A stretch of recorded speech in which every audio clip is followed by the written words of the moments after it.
어느 날 예수님이요, 한 바리새인 집에서 열린 만찬에 초청을 받고 이제 들어가셨습니다. 당시 관례적인 환영 표시가 뭐였냐면요, 키스하는 것이었습니다. 이 키스는 그 사람, 초대받은 사람의 지위에 따라서 다릅니다. 아이들은 부모가 들어올 때 그 부모의 손목에 최고의 존칭, 존경과 함께 키스를 합니다.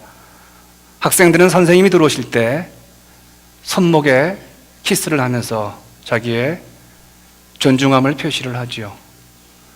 나나 당신이나 거의 비슷한 수준의 사람이 들어올 때는 볼에 키스를 합니다. 또한 식사 전에는 손님이 들어오시면 발을 닦아주는 것이 관례였습니다. 손님이 지위가 높으면요, 주인이 직접 발을 닦아줍니다. 자기보다 지위가 낮으면요, 노유라든지 하인을 통해서 그 손님의 발을 이제 닦아주죠. 또한 이것은 관례이기만 하지만 지켜지는 가정도 있고 지켜지지 않은 가정이 있습니다. 올리브 기름을 손님의 머리에 발라주는 겁니다. 당시는 이제 목욕 문화가 발달되지 않았기 때문에 땀과 또 먼지로 인해서 머리에 얼마나 냄새가 납니까? 그래서 올리브로 이제 좋은 냄새를 나도록 이제 손님에게 올리브를 주기도 하죠. 근데 오늘 본문에서 우리 예수님은 전혀 이런 대접을 받지 못합니다. 당시 예수님은 목사도 아니었습니다. 팔레스타인 지방에서 가장 가르침이 좋은 랍비였습니다. 아주 유명한 선생님이셨죠. 근데 예수님이 이렇게 대접한다는 것은 키스도 하지 아니하고 씻어주지도 아니하고 또한 올리브도 주지 않는다는 것은 대놓고 예수님을 모욕하겠다는 겁니다.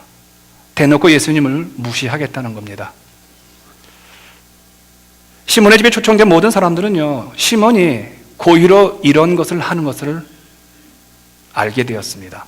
그냥 모든 사람들이 다 이런 대접을 하는데 딱 한 사람만 하지 않으니까 그 의도를 모르겠습니까? 이제 그들은 모욕을 당한 우리 예수님이 어떤 반응을 보일지를 주목해 봅니다. 자, 여담입니다. 여러분과 제가 신앙생활하면서, 아니 인간관계에서, 누군가의 관계 속에서 제일 기분 나쁠 때가 언제입니까? 다른 사람은 손잡아주는데 자기는 손잡아주지 않을 때, 다른 사람 칭찬하는데 자기는 칭찬하지 않을 때, 똑같은 대접을 받지 못할 때 기분 나쁘시죠? 기분 나쁘면 어떻게 합니까? 화를 내죠. 첫 번째 현상입니다. 얼굴이 빨개지죠. 두 번째 현상입니다. 얼굴이 하얘집니다. 세 번째 현상에 입이 벌벌벌 떱니다. 네 번째, 손이 올라가죠. 다섯 번째, 이제 그건 여러분이 상상에 맡깁니다. 자, 이 사람들도 우리 예수님이 이럴 줄 알았던 것이죠. 그런데 사건은 엉뚱한 곳에 발생을 합니다. 한 여자가 뜰에 있었는데 이 여인은 동네 사람들이 다 잘 알고 있는 직업이 창녀였습니다. 따라서 창녀, 그녀가 지나가면 모두가 다 피합니다. 그리고 그녀에게 어떤 호의도 베풀지 않았습니다. 이 여인은 거절감의 상처를 품고 살아가죠. 나는 사람인데 사람들이 나를 사람으로 인정하지 않습니다. 나는 보이는데 투명 인간처럼 대접을 하는 거예요. 그래서 이 여인은 사람들로부터 모욕당하고 거절을 당하는 것이 얼마나 힘들고 얼마나 섭섭한지를 잘 압니다. 이 여인이 바로 자기처럼 거절을 당하고 모욕당하고 섭섭함을 당하는 예수 그리스도를 바라봅니다. 문제는 이런 예의 없는 행동에도 불구하고 그 시몬의 집에 초대받은 사람들 가운데 어느 누구 하나 시몬을 향해서, 여보시오, 아무리 그래도 사람을 초청해놨으면 최소한 물도 떠다주고 발도 씻어주고 또 그분에게 볼이라도 키스를 해줘야 하지 않습니까? 라고 꾸짖어야 되는데 아무도 나서는 사람이 없습니다. 여전한 주님에 대한 미안함과 사람들에 대한 분노가 솟아올라오죠. 근데 문제는 이 여인이 해줄 것이 아무것도 없다는 거예요. 만약에 그분의 볼에 키스를 한다고 할진데, 여러분, 창녀가 건강한 사람에게, 몸을 파는 여자가 건강한 사람에게 손을 대어주면 율법적으로 정결법이 위반이 되어집니다. 볼에 키스를 할 수 없죠. 가장 존경한다는 의미에서 손목에 키스를 할 수도 없습니다. 그러자 그녀의 마음속에 그렇다면 내가 발에는 키스를 할 수 있지 않느냐, 그 생각이 들었습니다. 발에 키스한다는 것은 세상에서 가장 천한 노예 하인 그들만이 할 수 있는 일이기 때문에 그렇죠. 하지만 이 여인은 이런 마음이, 이 용기가 빨리 사라지기 전에 행동으로 옮깁니다. 처음 마음을 두 번, 세 번 품기, 또 처음 마음이 유지되기 위해서는요, 빨리 행동으로 옮겨야 되잖아요. 그래서 주님의 발에 무릎을 꿇고 키스를 합니다. 이제 모든 사람들의 시선이 이 여인을 바라봅니다. 이 여인은 이렇게 행동을 함으로 말미암아 이렇게 무언의 말을 하고 있는 것 같습니다. 여러분, 당신들이 이분을 이렇게 무시하는데 이분은 그렇게 무시하고 이분은 그렇게 당신들이 소홀하게 대접할 수 있는 분이 아닙니다. 그런 분이 아니라는 거예요. 그걸 액션으로 보여주는 거죠. 자신의 발에 키스를 하는 이 여인을 우리 주님이 바라보죠. 아무도 자신을 이렇게 대접하지 않았는데 천한 한 여자가 자기의 발에 무릎을 꿇고 자기의 발에 키스를 하는 겁니다. 예수님의 눈과 이 여인의 눈이 마주칩니다. 지금까지 이 여인을 그렇게 바라보는 남자가 없었습니다. 남자는 성적 놀이개로, 아니면 투명인간으로 자신을 바라보았죠. 그런데 예수님은요, 전혀 자신을 성적 놀이개로, 성적 대상으로 바라보지 아니하시고 아버지가 딸을 바라보는 눈길로 바라본 겁니다. 그녀의 눈에 왈칵 눈물이 솟아오릅니다. 그녀는 평생 거절감과 상처로 인하여서 남 앞에서 울어본 적이 없습니다. 그녀의 마음 가운데는 상처와 그녀의 마음 가운데는 격한 마음으로 인하여서 눈물이 말라버린 거죠. 그런데 그런 자신에게 주님은 딸의 대접을 해주는 겁니다. 그 주님의 사랑에서 나오는 자비와 은혜의 그 눈길을 보자 얼굴에서 눈물이 흐르기 시작을 합니다. 얼굴에서 주님의 발에 눈물이 떨어지기 시작을 합니다. 이 눈물은 시몬이 씻기지 않은 예수님의 발을 씻어줄 정도로 흠뻑 적셨습니다. 얼마나 울었는지 주님의 발은 눈물로 다 깨끗이 씻어졌습니다. 그러자 이런 고민이 이 여인에게 생각이 난 겁니다. 이제 주님의 발을 어떻게 말리지? 내 눈물로 닦았는데 이제 주님의 발을 닦아줘야 되는데 어떻게 닦지? 시몬에게 수건을 달라고 하면 시몬이 수건을 줄 것 같지가 않습니다. 그녀는 또 한 번 큰 결심을 합니다. 그것은 자신의 머리로 우리 예수님의 발을 닦기로 한 겁니다. 당시 율법에 본다면요, 여인은 남 앞에서 머리를 풀면 안 됩니다. 오직 여인이 머리를 풀 때는요, 남편하고 잠자리 할 때 머리를 푸는 겁니다. 여러분, 오늘부터 머리 풀지 마십시오. 꼭꼭 묶으시길 바랍니다. 여자가 머리를 풀면 남자를 유혹하는 겁니다. 내가 당신을 좋아한다고 할 때 머리를 풀어대는 거죠. 주로 이 당시 몸을 파는 여인들이 바로 그런 액션을 취했던 것이죠. 그녀는 지금까지 수많은 남자들 앞에서 머리를 풀었습니다. 유혹을 했습니다. 그런데 이번만큼은요, 유혹이 아닌 주님을 위해서 머리를 풉니다. 나쁜 일만 했던 그 머리를 가지고 평생 처음 옳은 일을 한 겁니다. 머리로 예수님의 발을 닦습니다. 이제 그녀는 마지막 행동을 취합니다. 그녀에게는 향유 옥합이 하나가 있었습니다. 직업 때문에 이 여인에게서 향유는 매우 소중했습니다. 향유에 그 향기에 남자들이 취해서 찾아오기 때문에 몸을 파는 여인들에게 있어서 이 향유는 목숨보다 중요한 것이었죠. 그런데 그녀는 그 비싼 향유를 주님의 발에 쏟아붓습니다. 무슨 뜻일까요? 더 이상 이 향수를 자신을 위해 쓰지 않겠다는 겁니다.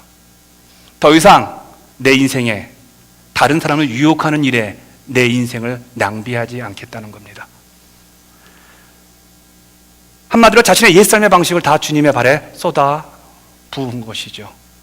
자, 이 광경을 그 시몬의 집에 초대받은 모든 사람들이 보고 있었습니다. 우리 예수님은 자신을 이렇게 무시하고 자신을 모욕했던 시몬의 대적과 또한 자신을 이렇게 지극정성으로 눈물로 자기의 머리로 자기의 옥합을 깨뜨려서 섬겼던 이 창녀, 이 여인, 대접을 경험한 다음에 주님이 시몬에게 이런 이야기를 들려줍니다.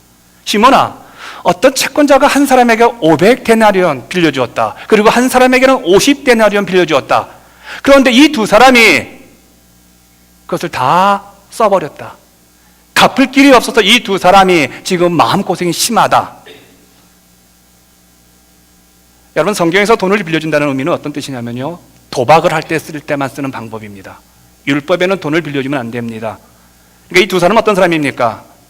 도박을 하기 위해서 돈을 빌리는 겁니다. 그럼 이 채권자는요, 그 도박하는 사람에게 돈을 빌려줌으로 말미암아 많은 이자를 받아가는 오늘날 그런 분들입니다. 그렇다면 여러분, 돈을 빌린 다음에 갚을 길이 없을 때 오늘날 이 시대에서 횡행하는 그 채권자가 채무자에게 행하는 가장 엄청난 징벌이 무엇입니까? 눈을 뽑아갑니다. 내장을 끈집어냅니다. 심장을 팝니다. 간을 팝니다. 쓸개를 팔아버립니다. 손을 팔아버립니다. 그렇다면 이 두 사람은요, 돈을 갚을 길이 없으니 어떻습니까? 하루하루가 지옥 같지 않습니까? 그렇다면 500데나리온 이 사람에게는요, 자신의 신체의 구조 속에서 잘려져 나가는 것이 50데나리온 빌린 사람보다 더 많지 않을까요? 50데나리온 눈 한쪽이라면요, 500데나리온 빌린 사람은요, 눈 두 쪽과 귀, 그 다음에 간까지. 그렇다면 이 500데나리온과 50데나리온 이 두 사람 가운데 누가 더 심한 지옥 같은 삶을 살고 있습니까? 그래서 묻는 거예요, 주님이요.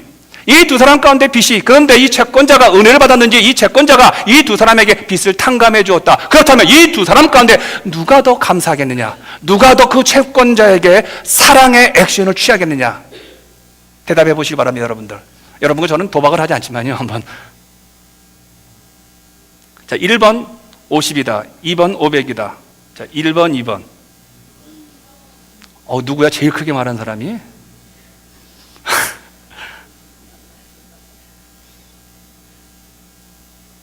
시몬도 여러분과 똑같하게 500데나리온 빚진 사람이 더 기쁘고 행복하고, 그리고 자신에게 빚을 탕감해 준 그 채권자에게 사랑을, 마음을 드릴 겁니다.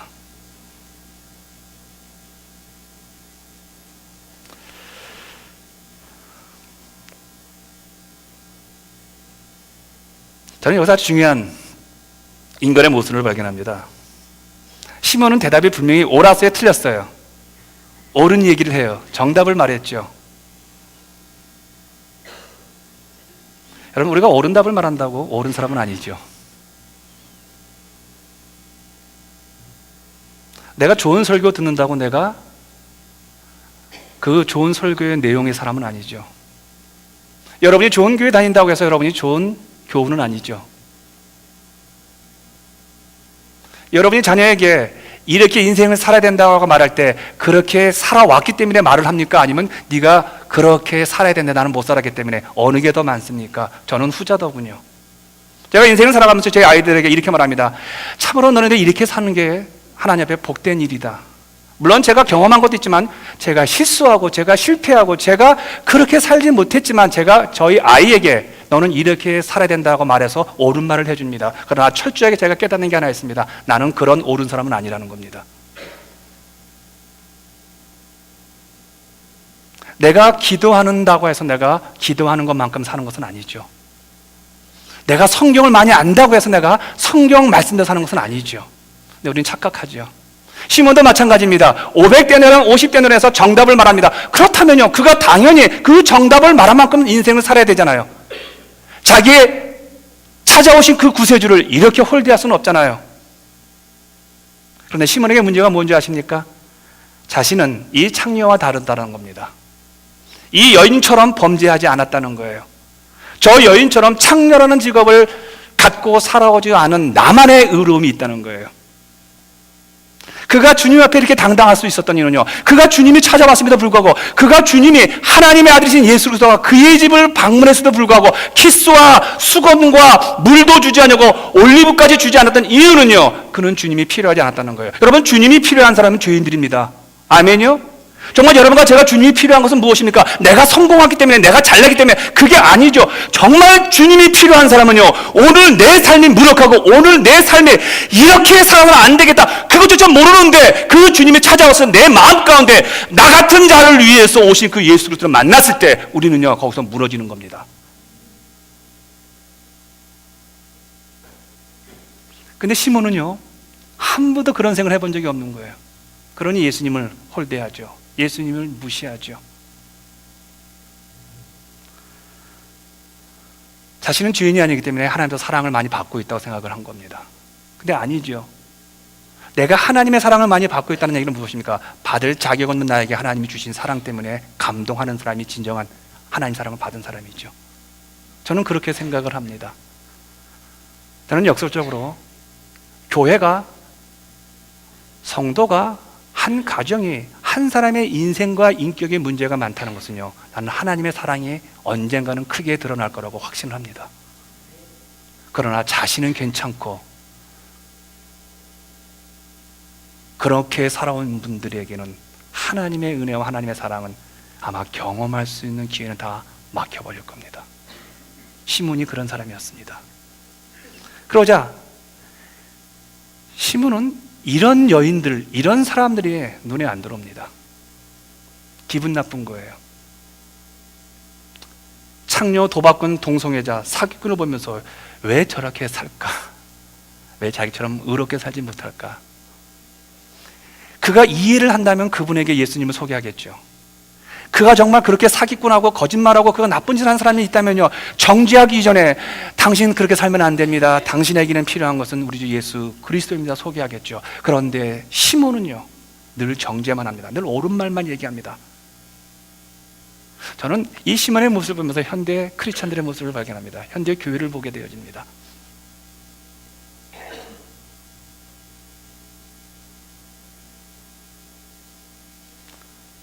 여러분 어떠세요? 그런 분들이 보입니까? 예수님이 시몬에게 묻습니다. 너 이 여인 보이느냐? 그제서야 우리 집에 저런 여인이 있었는가 할 정도로 많은 사람들이 쳐다봅니다. 여러분, 이 사람이 몰랐을까요? 이분들이 시몬의 집에 찾아온 이 창녀를 처음 봤을까요? 사람들은 지금까지 그 여인을 구체적으로 보지 못했습니다. 그냥 창녀라는 직업으로, 아니, 무시했다면 무시한 게 더 옳겠죠.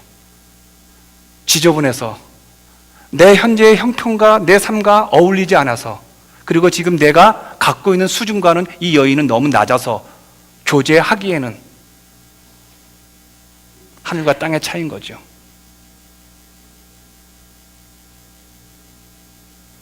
그래서 성경은 시몬을 뭐라고 말하는지 아세요?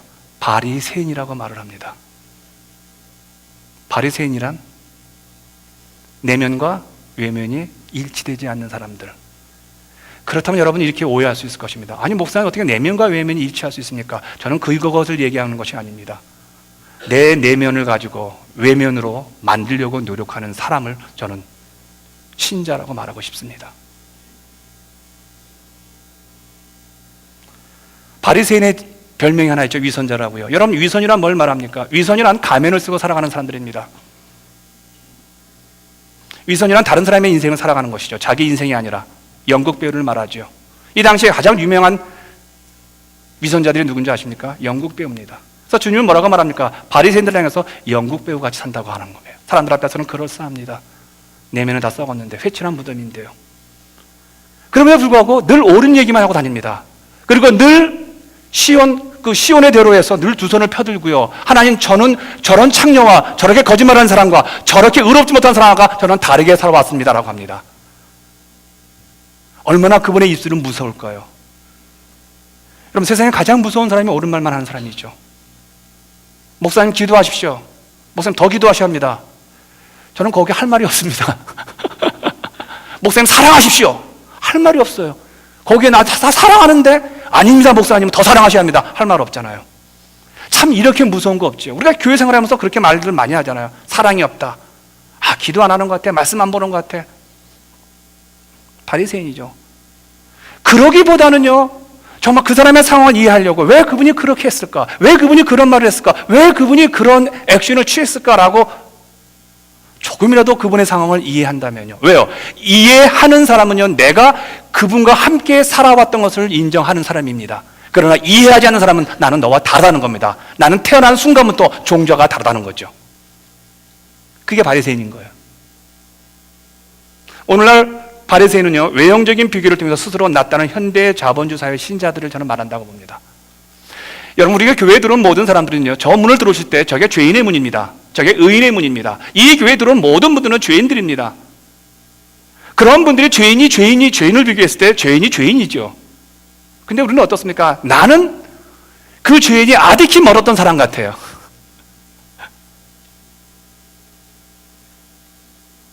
그러니까 항상 어떻습니까? 항상 판단의 근거가 아주 빨라집니다. 나는 괜찮은데 저 사람이 괜찮은 거예요. 나는 정당하게 신앙생활 하는데 교회가 문제가 있는 거예요. 나는 그 나름대로 괜찮게 신앙생활 하려는데 저분 때문에. 항상 기준이 무엇입니까? 내 의로움이 기준이 되는 거죠. 여러분, 의로움은 나를 죽이기 위해서 잡아당기는 것이지, 의로움은 다른 사람을 죽이기 위해서 잡아댔을 때는요, 그것이 칼이 되어집니다. 우리 예수님께서 자기의 의로움을 여러분들에게 갖다 대었다면 여러분, 우리 모두는요, 살아날 수 없는 자들입니다. 그런데 예수님은 그 의로움을 자기에게 대어주시고 항상 십자가에서 우리를 품고 돌아가신 것이죠. 신자는 바로 그런 자들입니다. 내가 의롭다는 것은요, 증명할 것이 아니라 그 증명되는 것은 무엇이냐? 나보다 어린 창녀 같은 저 여인, 거짓말하는 저 사람들, 나와 인격이 다른 그분을 내가 얼마만큼 품을 수 있느냐, 그것이 나의 의로움이에요. 그럼 옳은 말로 되는 것은 아니죠.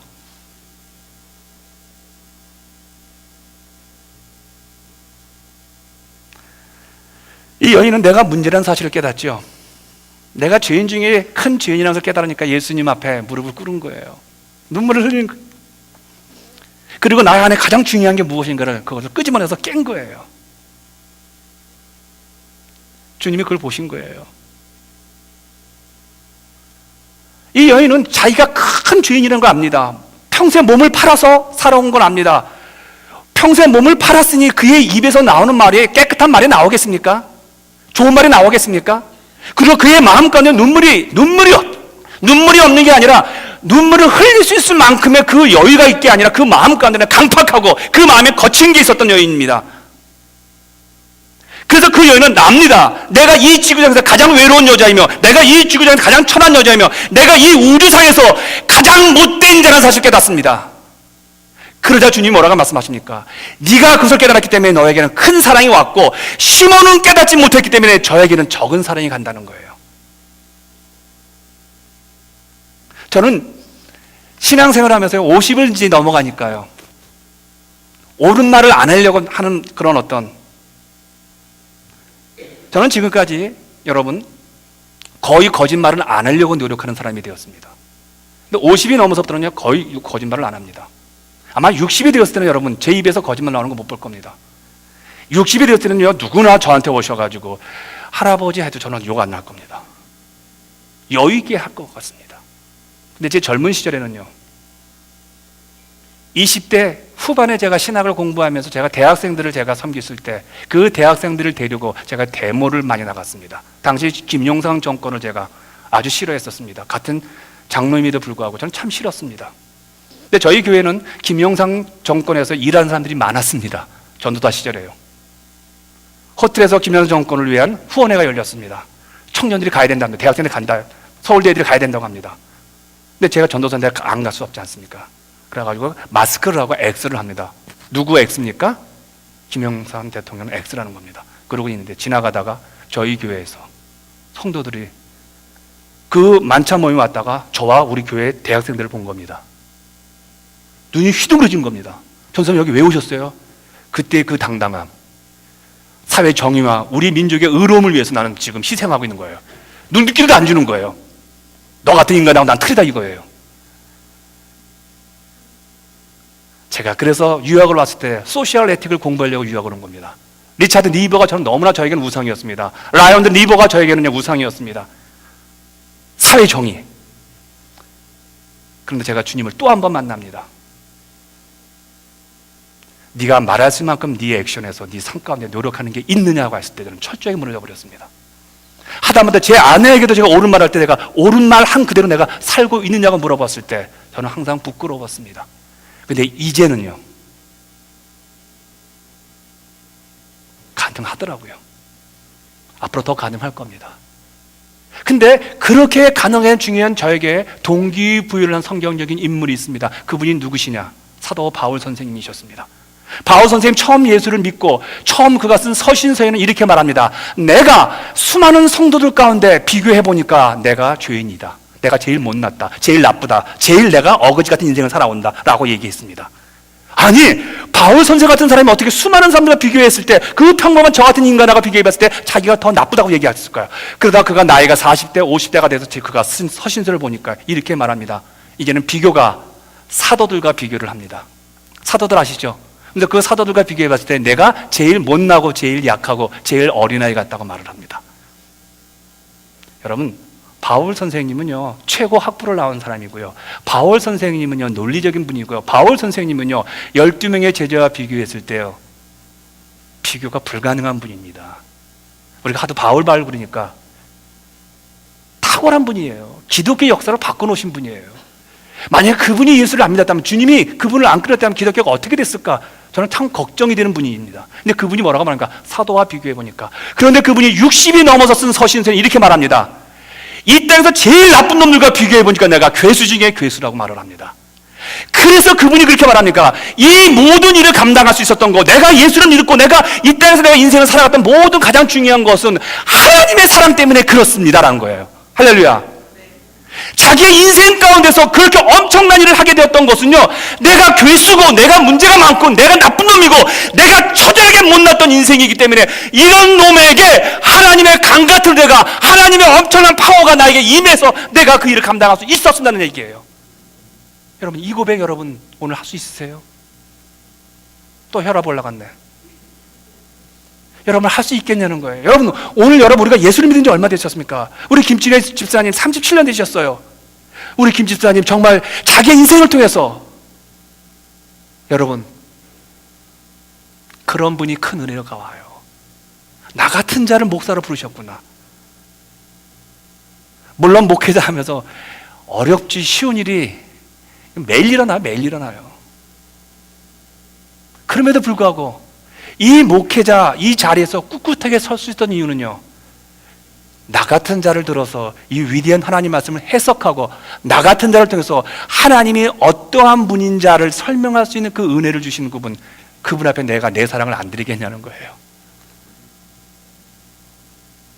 이제 주님이 시몬에게 첫 번째 말씀을 해주십니다. 44절에 이렇게 말합니다. 너는 내게 발 씻을 물도 주지 아니하였으되. 여기서 참 재밌어요. 주님이 말씀하신 게, 당시 최하층의 손님들에게도 예의로서 최소한 물을 주었는데 예수님께 그러지 못했다는 거예요. 우리 예수님이 이렇게 말씀하지 않았잖아요. 너는 내게 발을 안 씻어주었다. 주인이니까. 그런 말도 안 해요. 주님은 시몬보다 더 높이 대접받을 마음도 없었던 거예요. 그런데 이 여자는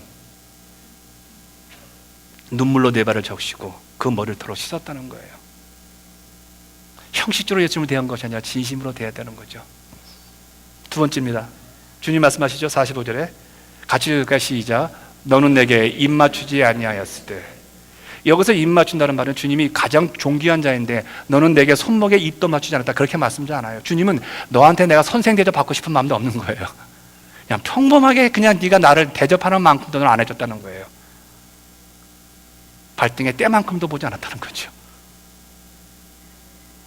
그런데 이 여인은요, 자신의 발에 입 맞췄다는 거예요. 당시 거리는 오물 먼지가 길거리에 가득했습니다. 지금의 화장실이 있지만 당시는 길이 화장실이었습니다. 동물들이 땅 싸고 똥 싸고 똥 다 그 거리를. 그런데 그 여인은 그 더러운 예수님의 발에 코를 대고 입을 맞췄다는 거예요. 주님이 말씀하시면 세 번째 40절 같이 읽을까요? 시작. 너는 내 머리에 감람유도 붓지 아니하였을 때. 여기서 말하는 감람유는 올리브를 말합니다. 올리브유요. 너는 가장 흔한 그 감람유조차 나한테 주지 않았다는 거예요. 그런데 이 여인은 자기 인생의 전부인, 이것 없으면 살 수 없는 이 여인은 자기의 옷값을 깨뜨려서 주님의 발에 부었다는 거예요.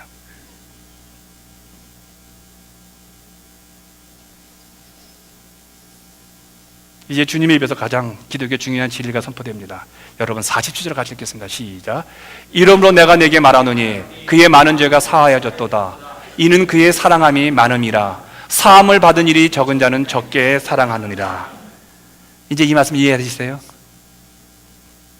이 말씀 이제 은혜가 되세요?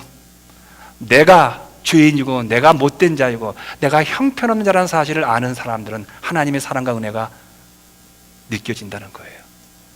그러나 내가 괜찮은 사람이고 내가 저 사람보다 낫다고 하는 순간부터 나는 하나님의 그 큰 사랑을 받지 못하고 적은 사랑을 받으니까 내가 적은 봉사하고 적은 희생을 한다는 뜻이에요.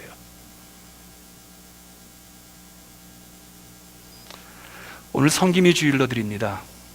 성경은 집사라는 말 한 번밖에 안 씁니다. 디아코니아 성경에서요 28번을 쓰는데 그 단어가요 나머지 한 번만 쓰고요 나머지 28번, 27번은요 썰번트로 씁니다. 종으로 씁니다. 하인으로요. 그러니까 집사란 말 자체는 성경에 그렇게 자주 애용되는 단어는 아닙니다. 근데 오늘 한국교회가 이 집사라는 단어를 완전히 호칭뿐만 아니라 명예와 권위로서 지금 잡아버렸죠. 그렇다면 이 디아코니아, 이 섬긴다는 이 섬김이는 어떤 의미가 있을까요? 여러분, 시몬은 키스하지 않는 입술을 갖고 있었습니다. 여러분은 키스하셔야 합니다. 시몬은 그 입술을 어디다 맞췄을까요? 옳은 말 하다가. 그러나 이 여인은 예수님이 걸으셨던 가장 추한 그 발에 코를 대고 입술을 대었습니다. 섬김이란 성도를 섬긴다는 말은, 내가 누군가를 섬긴다는 말은요 그분의 더러운 곳에 입을 맞추는 겁니다. 참 쉬운 일은 아니죠.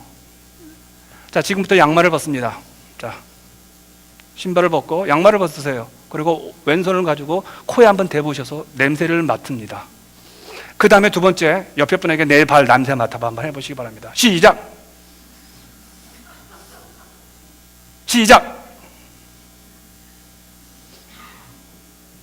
그럼 최은정 사모님 앞으로 나오실래요? 제 발 냄새 좀 한번 맡아보실래요? 한번 나오세요. 그 뒤에 앉아가지고. 그리고 내가 아예 사랑하는 우리 동역자이시고 또 우리 전삼녀 집사님 나오셔서 제 신발 한번 벗기시고 냄새 맡아보실래요? 어우, 아니야 나오지 마. 여러분, 쉬운 일은 아니죠. 여러분, 저를 섬기실 때 제가 옳은 모습만 보일 때 그때는 섬길 수 있어요. 양 목사. 그러나 저의 연약한 모습이 보일 때 그걸 섬기는 것은요 여러분, 냄새 나는 거예요. 섬기십시오. 우리 주님이 섬기셨습니다. 나를, 여러분을. 저는 우리 교회가 40년 된 우리 교회가 좀 더 새로운 교회가 되고 이 지역에 정말 존경받는 교회가 되기 위해서는 여러분과 제가 섬겼으면 좋겠습니다. 대접받지 않으시고요. 내가 섬겨야 될 사람이 나와 같은 사람 아니요, 그건 누군가 다 그분에게 갈 수 있어요. 여러분, 우리 교회에서 대접받을 수 있는 사람, 그 사람들은 여러분 당신과 내가 안 가도 그분 대접받잖아요. 그러지 말으셔야 돼요. 지난주에 제가 기도 제목에 너무너무 센 게 많아가지고요 제가 중보기도에 들어갔습니다. 지난주가 얼마나 추웠습니까? 한 2시간을 기도하는데 12시까지 기도하는데요 코가 얼더라고요. 코가 얼어요. 그리고 감기가 왔어요. 근데 너무너무나 저는 기도하고 그걸 해야 되는 거예요. 목사인데 집사님들만 전화가 와요. 어떻게 되냐고. 기도 응답 해야 되잖아요. 제가 그 시간에 제 아내와 제 자식을 위해서 기도할 수 있는 시간이지만 정말 내 기도가 필요한 사람이 그분이거든요. 그분들이거든요. 여러분이 섬겨야 될 사람들은 이 교회에서 여러분이 그렇게 무시할 수 있는 사람들, 여러분의 마음에 맞지 않는 사람들을 한번 섬겨보십시오. 난 이게 정말 여러분들에게 정말 목사로서뿐만 아니라 제가 여러분에게 정말 하고 싶은 얘기예요. 정말 여러분 마음에 맞지 않는 사람 한번 여러분 주님처럼 한번 섬겨보세요. 근데 어떻게 해요? 시몬은 무릎을 안 꿇었어요. 어떻게 해야 되냐면요, 오셨습니까? 그거예요. 근데 이 여인은 무릎을 꿇습니다. 여러분요, 무릎을 꿇어요. 여러분, 섬기기 위해서는 여러분 무릎을 꿇으셔야 합니다. 여러분, 하나님의 은혜는요 높은 곳에서 낮은 곳으로 흘러갑니다. 그러면 하나님의 은혜를 가장 많이 받을 수 있는 것은 어떤 사람이냐? 무릎 꿇고 누군가를 대접하는 그 사람에게 하나님의 은혜는 다 모이게 되어 있습니다. 여러분, 무릎을 꿇으세요. 내가 나이가 몇 살인데, 내가 배운 게 뭔데, 아니, 여러분 그러지 마십시오. 우리 교회는 그런 교회 아니잖아요.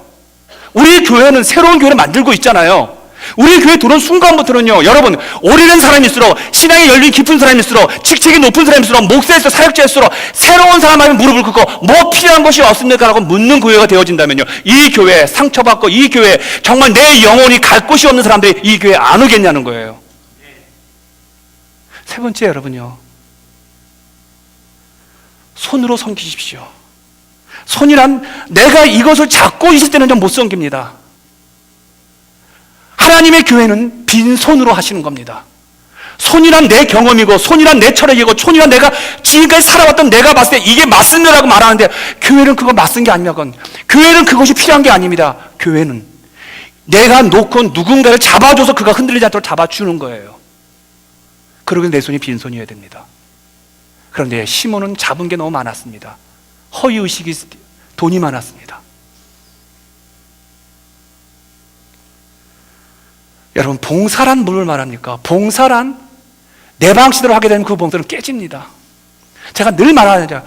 교회에 오셔서 봉사는요, 여러분, 철저하게 이게 주님이 원하시는 것을 물으셔야 합니다. 그럼 답은 나옵니다. 의견이 맞지 않을 때 봉사란 섬기는 겁니다. 그분 앞에 무릎을 꿇어주는 겁니다.